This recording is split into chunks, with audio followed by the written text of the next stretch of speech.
Conference will now be recorded. Okay, hi everybody. Thank you so much for joining us, and for those who are still coming on. My name is Miss Marchesini, and this is our class of 2027 junior college kickoff meeting. We are so excited to get started with you guys and to get this college process started. So this kind of serves as our official kickoff. So our PowerPoint's reloading. So I will give Mr. Ringet a second to get that going. But like I said, my name is Miss Marchesini, and I am one of our two college advisors. There we are.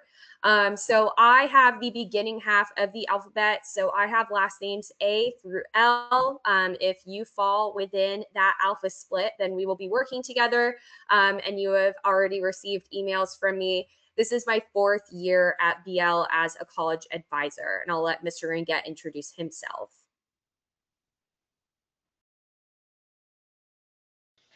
Hey everyone, my name is Mr. Ngat. I work with last names M through Z. I am in my 6th year at BL now, so it's been a really great 6 years, and I'm looking forward to working with all of you this next, I guess, year and a half.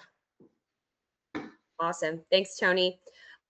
So we are located in the guidance suite. If you have never been to our office before, when you walk into the guidance suite and you're going to visit your guidance counselor, if you take a left down that hallway, you will at the very end of the hallway, kind of tucked in between the calm room and Mrs. Malouf's room. So we share an office. We call it the college corner. And when we are having our meetings with you, that is where you are going to meet with us.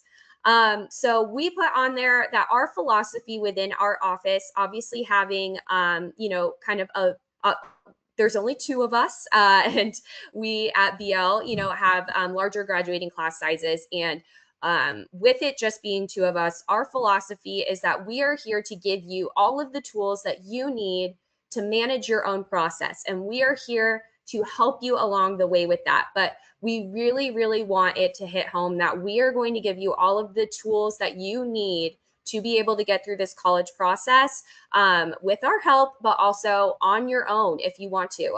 So we're here to help you along the way, but the most important thing is that we want you to use your resources. And we'll talk a little bit about what those resources are throughout this presentation. So a question we get all the time is, for junior year, what should I or my student be focusing on? And we'll kind of go through this more in depth, but an overall focus and what we're going to talk about in this presentation tonight are listed on these bullet points here. So during junior year, we want you to begin researching colleges and starting to narrow down your preferences. So throughout these last 2 years, we're hoping that you've started thinking about college or what you want to do after you graduate. But we really want you to think about these 2 questions here. What do you want in a school, and what is important to you? And it's not what's important to your siblings or your friends, or sometimes even what your parents are. What is important to you as a student when you are looking at colleges for the upcoming years? The other focus is to begin that time. It's that time to start taking the ACT or SAT, and we'll dive more into testing in further slides, so there will be plenty more information on this. The main focus for junior year is that we want you to continue to do well in school. We want you to lock in and do well, because this right here is the last set of final grades that all of your colleges are going to see. And our top 5% and top 10% rankings for UT and A&M are going to be finalized after this year. So grades are very important this year. Like I said, this is the last set of final grades that every single college that you apply to is going to see. So we want you to lock in and to do well this year and push your GPA as high as it can go. Lastly, we want you to start visiting colleges if you haven't done so already. So as you're researching schools and you're narrowing down your preferences, whether you want to visit a ton of schools and see a lot of them, or if you want to narrow down your preferences and then go visit those specific schools, this is the time to start doing it. Senior year is really, really busy, and you don't always have a ton of time to visit all of your schools during senior year. So getting an idea junior year of some of the colleges on your list is going to be really important.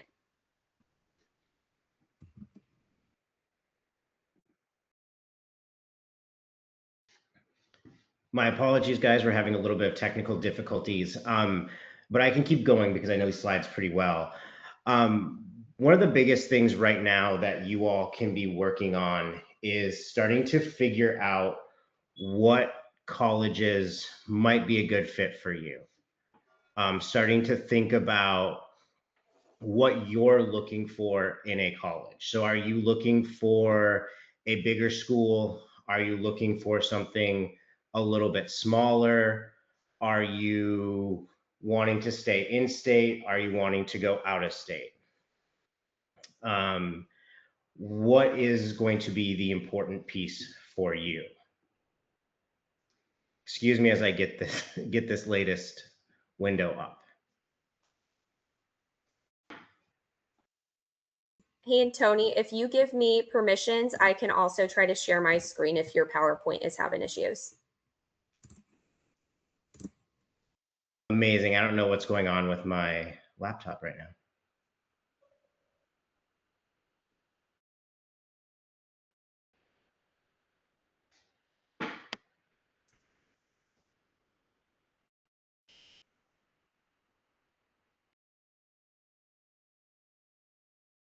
Great, thanks, Mandy.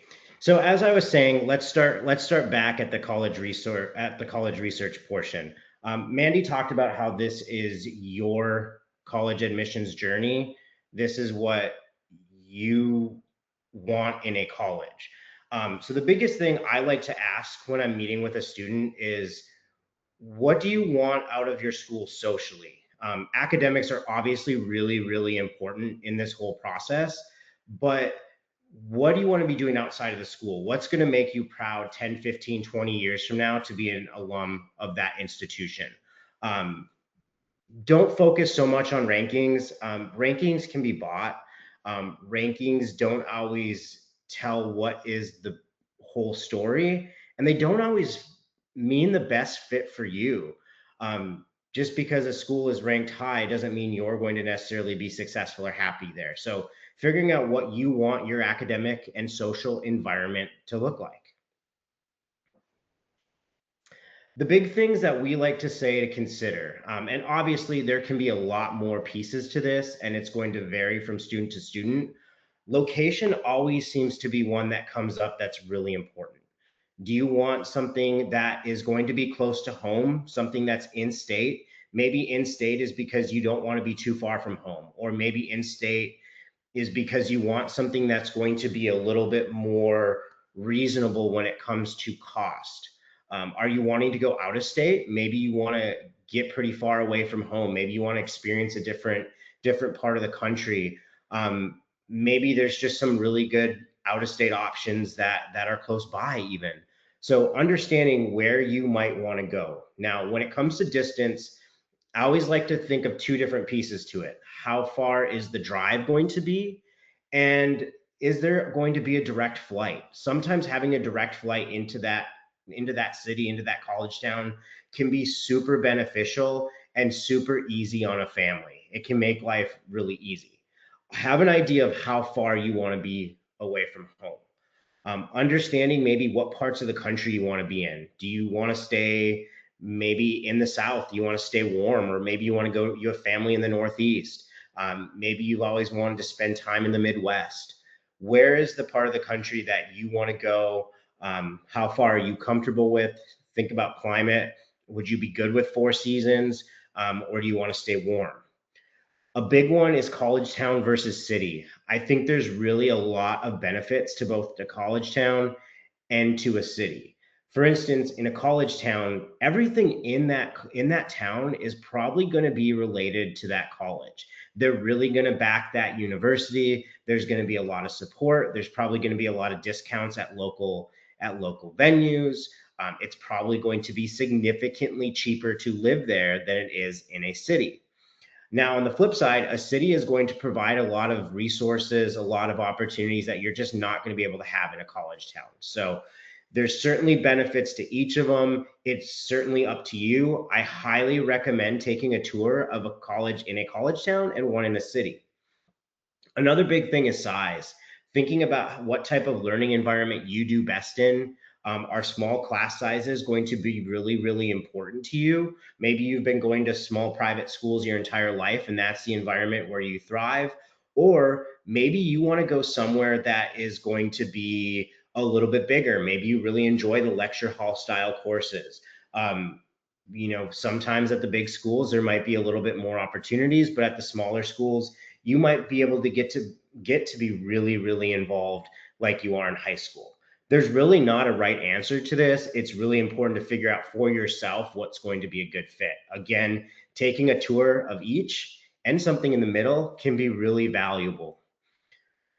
Different types of schools as well, public versus private. Oftentimes, public schools, especially in state, are going to be significantly cheaper than private schools. But oftentimes, private schools are going to offer a lot more money in scholarships to help offset that cost of how expensive they can be. Are you wanting more of a liberal arts education? Are you going to want to go to a school that maybe has a little bit more tech focused? Do you want a school that has a lot of faith-based organizations or maybe is Catholic in nature? So maybe you want that and to continue with your Catholic education, or maybe you want to look at more of an arts-based education. So understanding the different types of schools out there, understanding what is going to be the best fit for you. I oftentimes tell students not to get too caught up in what majors are offered at a school because Miss M will kind of talk about it a little bit in, figuring out your major and everything. But there are a lot of different pathways that can get you to different careers. So there are certainly some exceptions. If you want to be an engineer, you should probably major in engineering. If you want to be a pilot, aviation is going to be one of the best routes to go. Architecture, nursing, accounting, those can all be programs where if you want to be a nurse, it's probably really important to look for a school that has a nursing program. Otherwise, don't get too caught up in psychology programs or a business program because most schools are going to offer those. And then lastly, and oftentimes the most important thing is cost. We really think it's important that you do have conversations with your parents. Parents have as much of a conversation as you can with your student to kind of get a good understanding of what is going to work as a family financially. Now, do understand there are some schools out of state, some private schools that can give really good scholarships and financial aid that can help cut things down to a much lower price. I've always said don't let cost necessarily deter you from applying to a school though, because again, you never know what kind of award you might receive. And additionally, most schools will have something on their website called a net price calculator. And in this net price calculator, you can input your family information as far as finances, and they can give you a ballpark estimate of what your aid package might look like.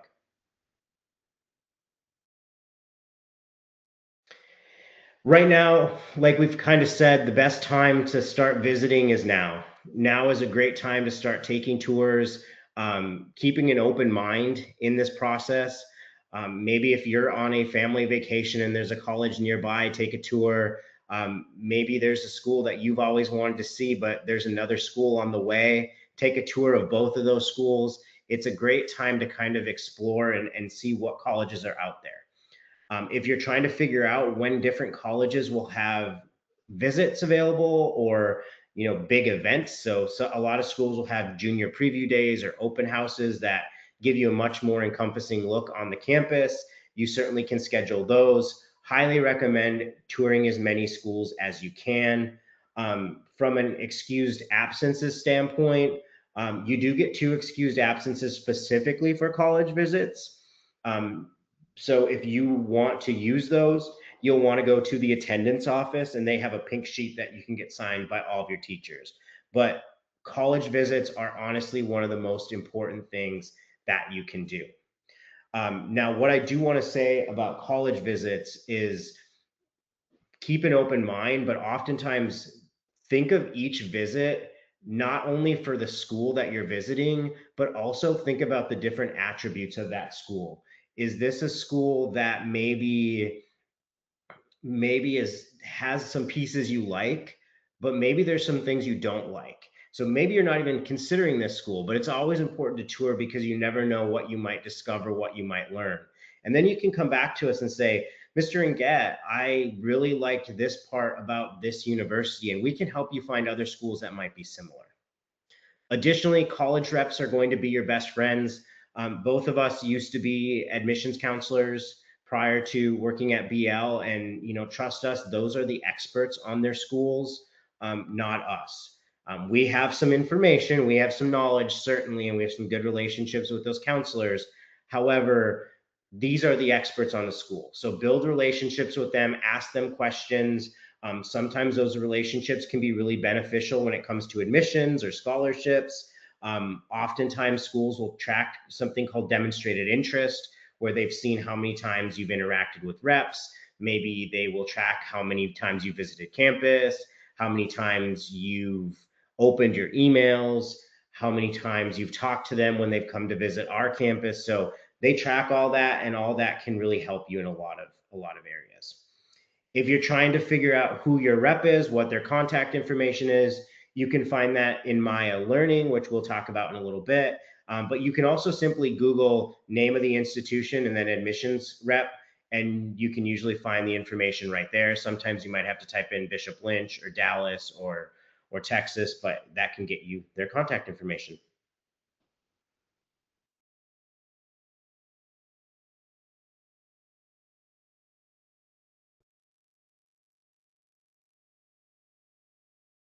Hi guys, sorry, I had to turn my mic back on. Okay, so Maya Learning. So Mr. Ringet just mentioned it, and Maya Learning is our college advising software, which you all have access to. So students, you can use the sign in with Microsoft button on mayalearning.com and then use your BL email and password. There's a single sign on, so there will be a little pop up that comes up when you click sign in with Microsoft. You use your BL email and password, and you're able to get in there. Parents, you all have access as well. So you'll click forgot password on the login page, and then you'll type in the email that you used for the BL systems, and then you are able to create your own password.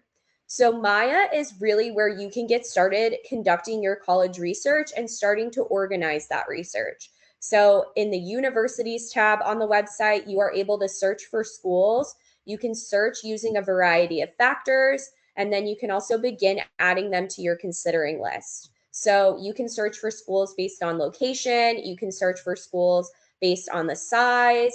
You can do with location, you can do distance from home, you can do areas of the country, you can look at programs, you can look at test optional universities. But then you can also within there, you can see past admissions statistics, you can find admissions contacts, you can learn what application materials are going to be required, you can preview their essays.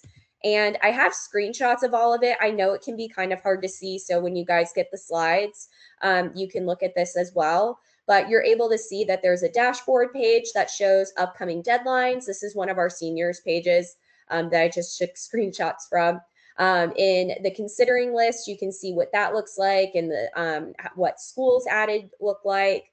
I have right there the Auburn scatter plot that shows GPA and SAT score. And the red dots and squares are denies or defers, and then the greens are admits. You're able to see those admission statistics. And then I also took a screenshot of Colorado Boulder's essays, where you're able to see one of the prompts for their required supplements. And this is a thing for all the schools. One thing I will say is that when you look, I get questions all the time about UT and A&M, of course, in here. Because we do track when students get their pathway programs, and so many students do, you might see that there's a lot of green admits for those two schools. So I will say that those schools, you do need to take those scatter plots with a grain of salt, because we do heavily track the pathway programs, and those do show up as admits in the system. So one thing that I wanted to kind of dive in on is selecting a major. And with selecting a major, you don't have to know exactly what you want to do just yet. Please know that. But we just want you to start thinking about some of these questions. And, do you have any ideas of a career that you might like to do? Because, like Mr. Inget had said earlier, multiple majors can usually get you to your end goal. Majoring in marketing or majoring in like communications and PR might end up with you working at the same ad agency together. So if you have an idea of the type of job you'd like to have or the type of company you'd like to work for, we can kind of play around with majors that might be, a fit for you. And there are some majors that are going to be much more competitive for admission at many schools, and that are also going to be pretty difficult to transfer into if you were not admitted into your major. So something like nursing, maybe engineering at some schools, sometimes it's business at some schools, sometimes it's architecture, but depending on the major that you want and the schools that are on your list, you may be applying to different majors at different schools because some of them might be a lot more competitive, and it might give you a better shot to try to go into a different major at some schools.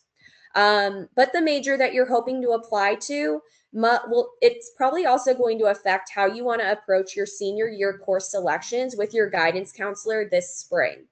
So Mr. Inget and I are happy to jump in on course selections conversations. And a lot of times when we have our junior college meetings, if we have it before course selections, or even after, we'll talk about the courses that you are thinking about for your senior year. But for example, if you're wanting to go into something that's a little bit more science related, maybe trying to advance yourself in those science courses senior year. If you're trying to go into engineering, trying to maybe go into that calculus versus taking stats, things like that. But one thing that we also want you to know is that it is so unbelievably common to change your major in college. Believe me, I did it multiple times. I changed my major like 3 or 4 times when I was in college. My parents were like, literally, what are we doing?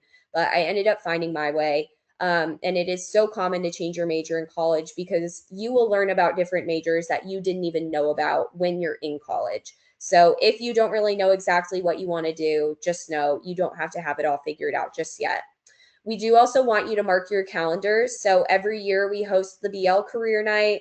And this year it is going to be on Wednesday, April 8th, where we'll have, our same format, but we always have new people. And we're, going to have a really great year this year with the people that are coming to Career Night. But if you're sitting here like, I have no idea what I want to do, or if you're a parent and you're like, I know that my child does not know what they want to do. One question we get all the time is, are there assessments that you can take to help you figure out what major or what career might be a fit for you?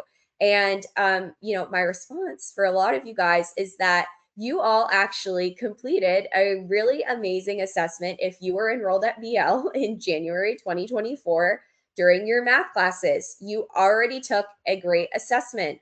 So you guys, if you were enrolled at BL in January 2024, you would have taken U Science. And the U Science assessment is a really, really in-depth, like very highly used assessment that we are so lucky to get to do.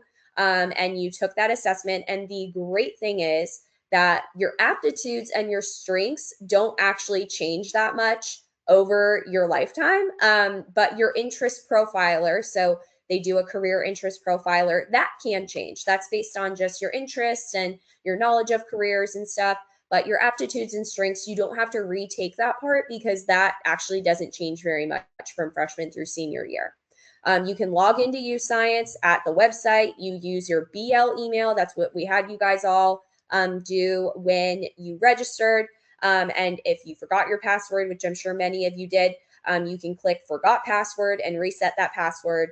But you can retake the interest profiler anytime, and you can get updated career matches that are based on your aptitudes, but then also your current interests.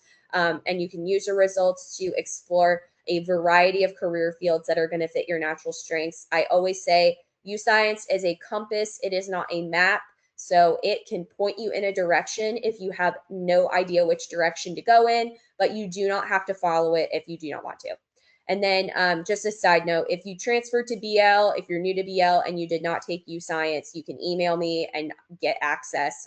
Just shoot me an email and I will be able to give you access. But if you were enrolled at BL in 2024, you did take it. So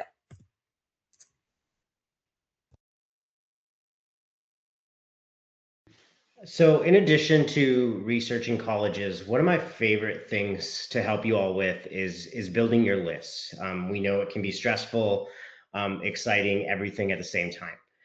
Now, when you're building your list, we typically recommend somewhere between 3 and 10 schools.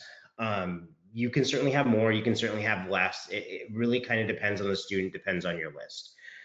Common App only does allow for you to apply to 20 schools. So applying to 20 plus is really not encouraged. I promise you, it's only going to stress you out. It's only going to create more work on your part. And then it might create some tough decisions at the end of the day. So rare situations call for maybe 20 applications, but very, very rare. When you are building your list, we certainly want to see balance. We want to make sure that you have schools on there that you really, really love, that you would love to go to. We want to see schools that you know you are going to get into and you will enjoy going to. You can certainly have reach schools, but we don't want to see your list filled with reaches. And we can certainly help you determine what might be a safety, what might be a reach. It's all really going to vary from student to student and based on, kind of different situations like grades, so on and so forth. But I'll talk a little bit on the next slide about looking at how competitive colleges can be. Again, we don't want you only have reach schools. We want you to have that good balance. Yeah, certainly there's some schools you want to see what happens. You've always dreamed of applying. There might be some schools that are toss-ups, but again, we want you to have some that we know, we'll feel comfortable about you getting in. You can kind of get that excitement of those college acceptances because they certainly are real. Additionally, I do recommend having at least one in-state quote unquote safety school. Usually that's going to be a public university where if something happens in say March or April, you have something in your pocket if you have to pivot. Pivot, not panic is kind of our mentality when it comes to, building your list and having some options available last minute. We know some of you are going to be recruited athletes that might be looking at playing sports at the next level. Definitely recommend having 1 or 2 schools on your list that you're going to apply to, not as an athlete as well, just in case you never know what might happen at the end of the day. So, how competitive is a college? Now, some of you might simply go on Google or Chat GPT and search what is the acceptance rate for insert university here. Those numbers can be deceiving. Sometimes they take data from multiple years ago. Sometimes it factors in both in-state and out-of-state admissions rates, which some schools will require their institutions to admit a certain amount of students from in-state. So that could really inflate what the acceptance rate looks like. So kind of be wary of those numbers. A really good way to kind of keep an idea of what things might look like is in Maya Learning. In the admissions or analysis tab, there's a really great spot you can look at called the scattergram. You can look based on ACT, SAT, what GPA is on a 100-point scale to get an idea over the past 4 or so years what admissions decisions at Bishop Lynch have looked like. So it's a really good tool to use. Now, please note that sometimes there might be a recruited athlete or there might be an outlier in there that can skew some of the data, but it is a really good tool to get a general gauge of how BL students have done in the past. Things can also change year to year. 3 or 4 years ago, if you had an older sibling or an older child that maybe got into a certain school, it might not be the same way today. So things can change. Auburn is one of the biggest, I guess, culprits of that. I remember when I first started, it wasn't super difficult to get in, and they just announced at for their first level of early action, it was a 31 ACT as the average. So things certainly got more difficult there. So things can change from year to year. Things can also be different from student to student. There's so many factors that oftentimes go into an admissions decision. Maybe it's the major that a student applies to. Maybe it's the courses that they're taking. There might be one student that has a higher GPA, but the student that has a lower GPA has really challenged himself in the court in their classes. Sometimes it's the essay. Sometimes maybe there's test scores that were sent in, or maybe there's another part to that student's application. So we know that situations can vary from student to student.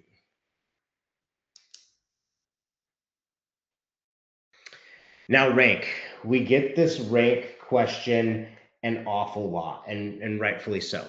BL is a non-ranking school. We do not disclose exact rank to students, and we won't send that rank to colleges. The only time you will know what your rank is if you are announced as the valedictorian or the salutatorian. Now, don't get me wrong, there might be instances in your letter of recommendation where we might kind of mention that you're very high in the class, but we will not disclose exact numbers to any colleges. Now, there is an exception to that, and that is the University of Texas at Austin and Texas A&M, because they do have automatic admission for top 5 and top 10%. I mentioned that we are non-ranking, which you will put that in anywhere where you're applying. If a school's asking, you will say there's no rank.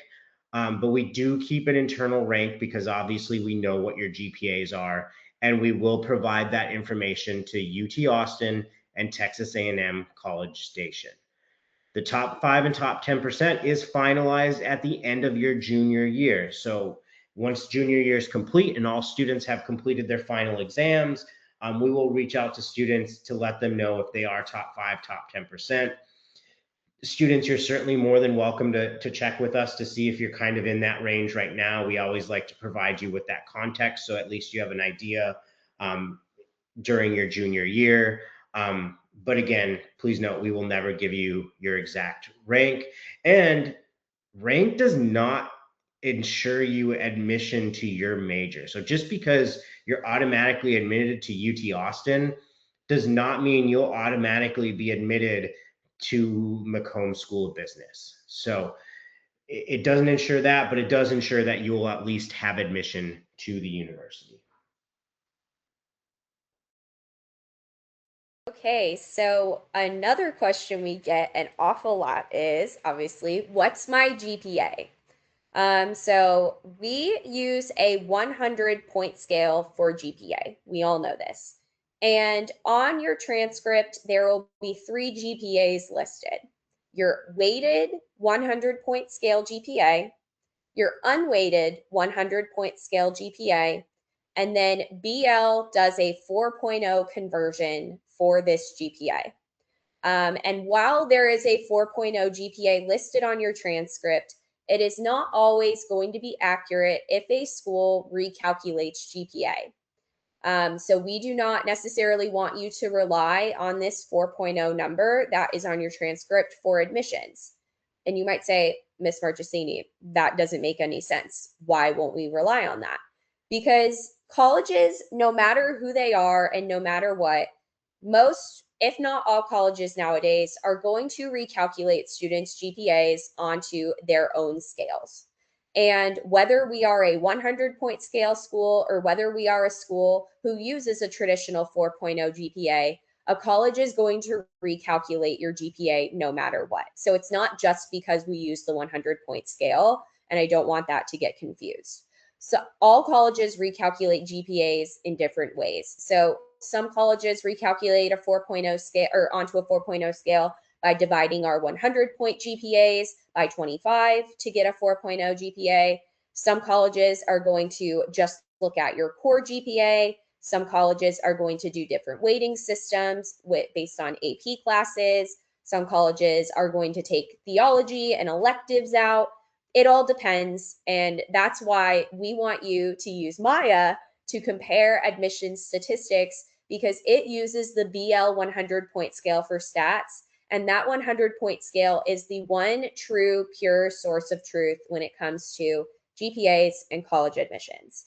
So we get the question all the time, well, what's my GPA on a 4.0 scale? And whenever somebody asks me that, I'm going to give you a rough range, because some colleges might recalculate it a little bit lower than other colleges. And so there is no one true 4.0 number that every single college is going to use, but there is a true 100 point number that every college is going to look at. Hence why we want you to focus more on that for comparing admissions statistics. We also wanted to do a slide about understanding college credit and how that relates to college applications, etc. So dual credit is Dallas College. It's through Dallas College Eastfield, and you are enrolled through Dallas College if your BL class is labeled as advanced. This is where you earn both college credit as well as your traditional high school credit for these classes. And most colleges are going to accept your Dallas College credit, no questions asked, but not all. And so instead of asking us, does this school accept Dallas College credit, you can always go and look on college websites for their transfer admissions policies. Most colleges, especially public schools, most colleges are going to accept Dallas College credit. The only time we ever have any issues is with typically private selective schools. AP/advanced with both labels, this means that your course is earning dual credit, and then you also have the option to take the AP exam. So the AP exam, you might be like, if I'm earning credit, why would I take the AP exam? The AP exam can let you earn credit at maybe some colleges that are more selective and are not going to accept Dallas College transfer hours, but they will accept your AP score for college credit. And also taking the AP exam, if you do well on it, is great for you to report on your college applications that you've taken this AP exam and that you did well on it. Most colleges are going to award credit for scores of 3 to 5, but again, requirements are going to vary by college.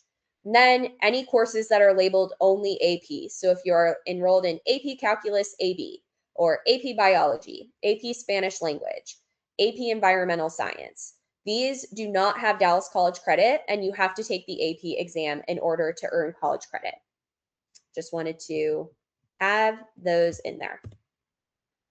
All right, then let's talk testing. So this is a huge year when it comes to testing. And I feel like this last year, we really did a good job at making sure that our now seniors, when they were juniors, that we were really pushing them to take tests, to take them early, to have testing on their mind, because we never want students to feel pressured their senior year when there's so much going on, and then you're also trying to take tests before certain deadlines. So we want you to start thinking about testing now. You don't have to test now, but you have to start thinking about it now for the spring. So if your question is, should I even test? I'm not a great test taker. Should I test? Yes, you do need to take either the ACT or the SAT. Even though so many schools are test optional, and if you decide to withhold your test scores, you definitely can, having strong scores is still going to open doors for you, especially for scholarships and competitive programs. So even if you are not the best test taker, we want you to be testing, because we want you to know that testing, we want it to be a part of your admissions profile for senior year. We want you to have at least one score on file. It's going to give you more flexibility, and then can also even exempt you from having placement tests in college. So sometimes scoring a certain amount on the English test or on the math section can get you out of taking placement tests in college. If you go to a Texas public school, they're going to need your TSI score. So scoring a certain amount on the ACT or SAT can exempt you from the TSI test. So you need to have a score on file.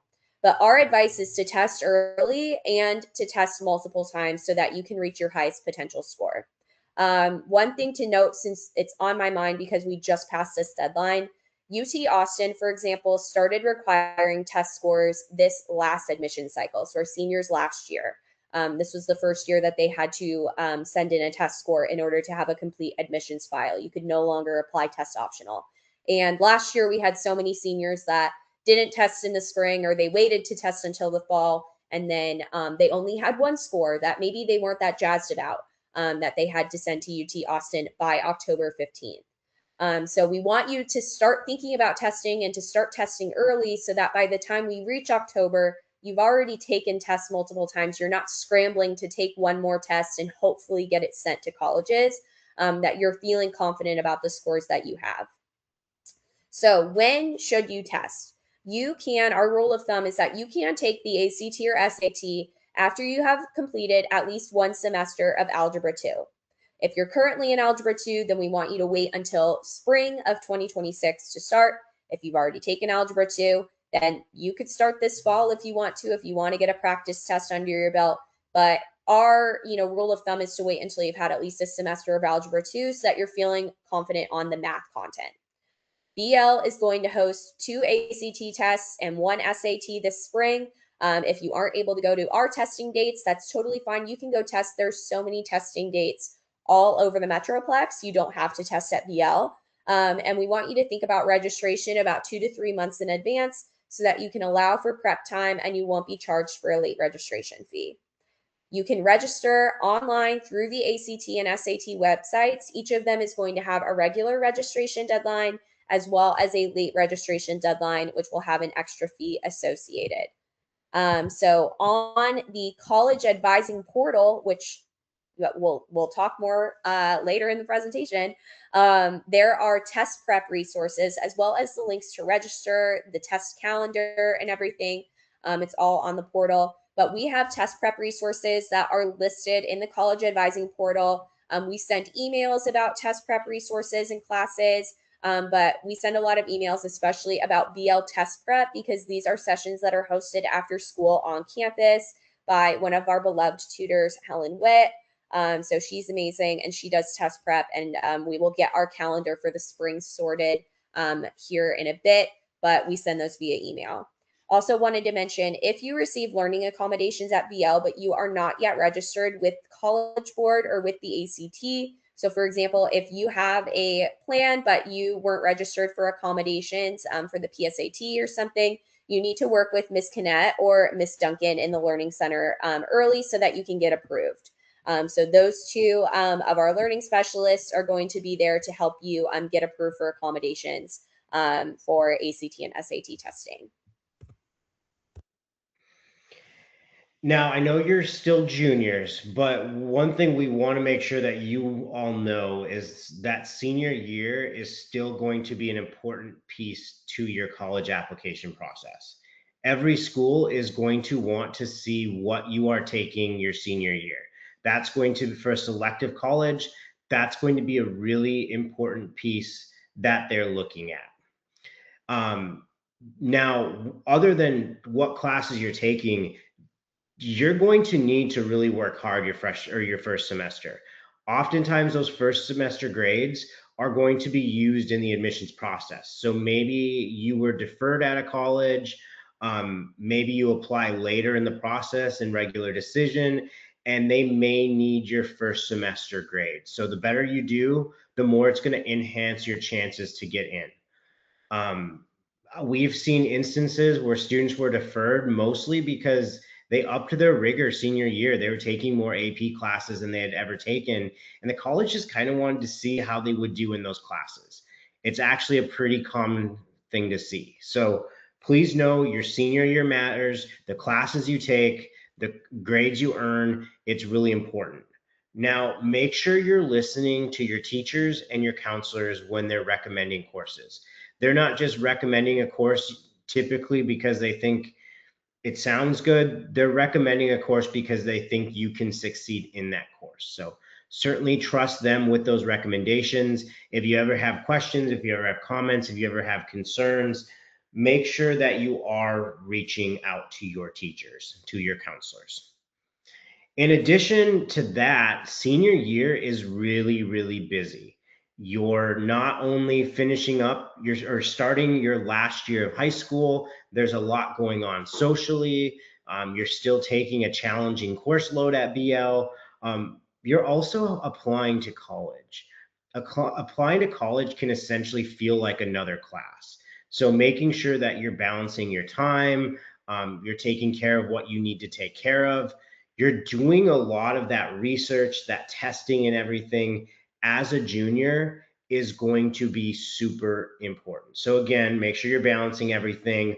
Opting for study hall instead of a late arrival or an early dismissal, especially your first semester of senior year, can be a really good idea because it can be a great way to kind of keep on top of things and make sure you're on campus. So if you have a question, you can always pop down to the college corner and ask Miss Marchesini or myself any questions that you might have. So it's just a really good way to kind of stay on top of everything. Additionally, I will say that, and we'll talk about this, summer is a great time to kind of get going on a lot of your application stuff to ease up senior year. Now, fast forwarding from now until January. So between now and January, we are certainly going to start those meetings with you all. If you ever have questions, feel free to pop down and see us. We're excited to work with you and really get to know you all. But come January, individual junior meetings will kind of continue. They will continue throughout the spring. But January is a really great time to start registering for the ACT or SAT. A lot of times those are going to be in February, March, and April. So it's a great time to start. The college fair at BL is open to all BL students. That will be January 21st in the evening. Students and parents are all welcome and encouraged to join. We typically get around 50 to 60 schools in attendance, so we're really excited for that. It's also a great way to kind of continue to research colleges based on what your preferences are. February is a really big month. That's when course selection begins. Again, talk to us, talk to your counselors, make sure you're taking courses that are going to help you in the college application process, but also courses that you know you can be successful in. Additionally, this is when we will send information out on how to request letters of recommendation.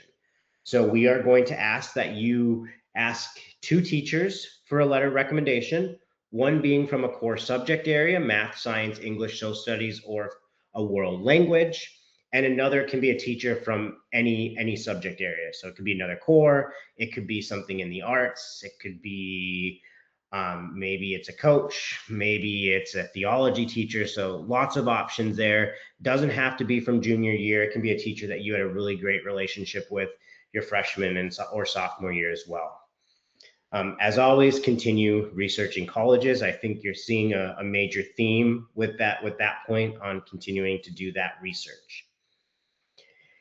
In March, it's a really good time to start working pretty heavily in Maya Learning. The Considering tab is a really great tool that you can add schools to, we can add schools to, your parents can add schools to, and it's really nice because you can see who added them. So it helps when you're figuring out, why is this school on there? You'll make sure you want to ask those teachers for letters of recommendation, look into summer opportunities. So some colleges will have programs on their campus where maybe you'll earn college credit, but a lot of times it'll get you acclimated to what a college looks like, what classes are like in college.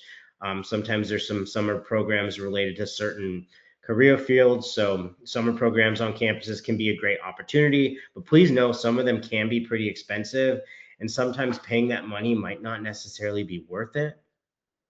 Look into jobs. Maybe they're jobs that fit, or internships that fit maybe the career that you're interested in.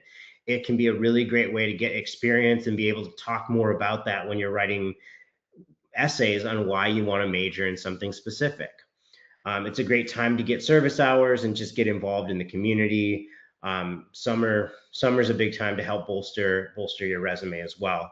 And March is also when spring break will be, so another great time to schedule college tours when you're not on campus.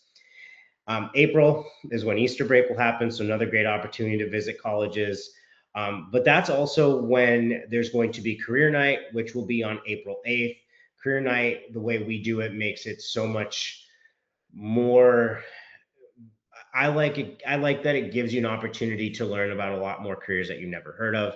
So again, save the date, April 8th. This is a student only event. And then the teacher recommendation request deadline is April 10th. Although the deadline's April 10th, we don't recommend waiting until April 10th. There are a lot of situations where some teachers might have a limit of X amount of students they'll agree to write letters for because they are pretty time consuming. So if you don't make the April. Maybe if you wait too long, you might not be able to get on his teacher's list. So certainly ask early. On a previous slide, there was something called, you may have seen, brag sheet and resume. We'll send that information out in February. It's just a really good way for you to kind of get an idea of, or for your recommenders to get an idea of who you are. Maybe there's stuff about you that no teacher knows, or none of your counselors, or maybe even some of your friends don't know. And it can be a great way for us to give context to the colleges on who you are and what you go through. And then the way we send out the resume makes it really easy to fill out the activity section in the Common App, which we'll talk about that much later on. May is going to be final exams and AP exams. It's important to finish the year strong. Again, the rankings will finalize at the end of the semester in May. So finishing strong is important. This is a time to really start finalizing your college list and narrowing it down. Again, it doesn't have to be done in pen. Pencil's fine at this point, but at least having a good idea of what schools you plan to apply to and whatnot. Another save the date, May 14th, will be the junior ring ceremony. And then over the summer, we will host virtual college 101s. We usually have around double digits is as far as opportunities. They last about 45 minutes to an hour and kind of cover what you need to know for the fall. That is a great time to start working on the Common App, working on your college essays and those supplemental essays that each college has. I promise you, the more you do that over the summer, the less stressful your fall is going to be. Typically August 1st is when most colleges will open up their applications though. And summer is also a great time to get those last minute visits in before the school year begins. Awesome. So to wrap this up, I'm very, very, very the most excited to share the college advising portal with you all if you have not seen it already. This is something that Mr. Ringette and I had been hoping for, and we were able to get it this last year, and it has just been so wonderful to be able to point you all to and to house all of the wonderful, very thorough, detailed resources that we lovingly make for you all every year. So the college advising portal, it is for students and it is for parents.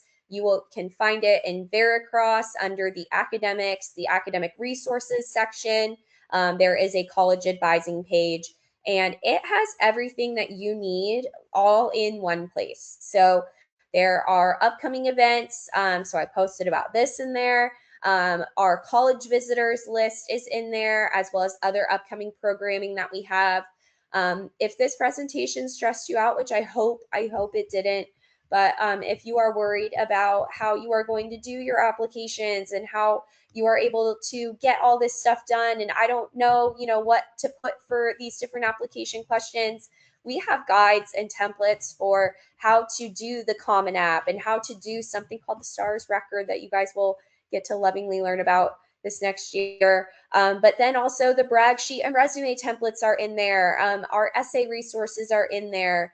All of our testing resources. So the ACT and SAT registration links, as well as links to the different prep offerings that have been referred to us by BL families, the upcoming testing dates, the late registration dates, the deadlines that you need for registering. That's all in there. We get so many questions about scholarships and FAFSA. There's guides to those that are in there. We also post the scholarship opportunities that come across our desk. The links to scholarship websites are in there. And then also our planning timelines, which I'm actually renaming to guides.